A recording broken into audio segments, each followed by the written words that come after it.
in the world, the way things are going right now. Most of your brain.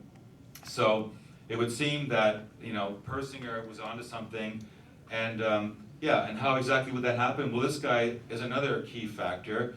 His name is Puharich, and he found out that the pineal gland is an organ in our brains which actually connects with the Schumann frequencies. So there is an energy exchange between, or there's an information exchange between an organ in the middle of our brain and our planet. So being that our planet is now being affected by this extra cosmic radiation, it would seem natural to think that there must be something to it, there must be more to it, there must be, we all know when two or more things come into the same resonance, like the crystal glass experiment, where the opera singer will shatter the glass when it reaches the same frequency. Our brains are much more plastic, we won't shatter, but we will reach this exchange of information.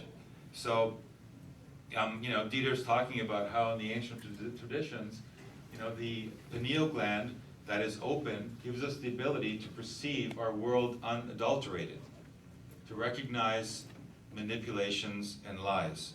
So the DCTP also talks about it as well. And let me see what else I can throw in here because I'm running out of time very quickly.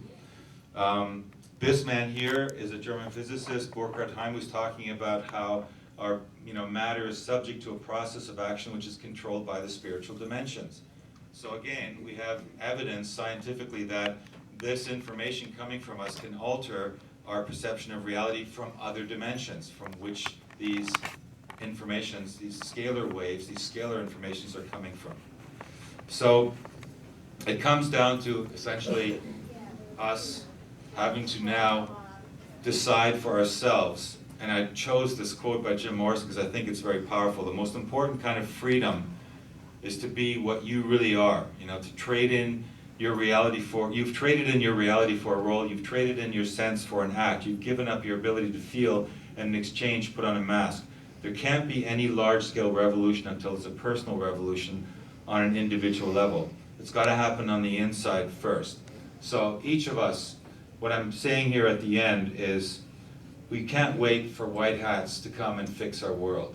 We have to be aware that we have the cosmos out there helping us, and we've been built and wired to actually receive information of a higher level altogether. And so one thing we can do is to recognize the transhumanist timeline for what it is and agree that we are not going to participate in it and try to stop it and say no to it, and yet at the other hand focus on developing a vision of what we want our timeline to really be like.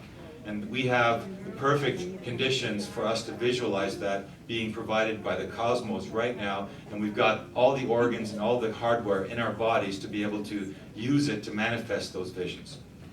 And I guess that's probably where I'm going to have to stop for today. And so it is.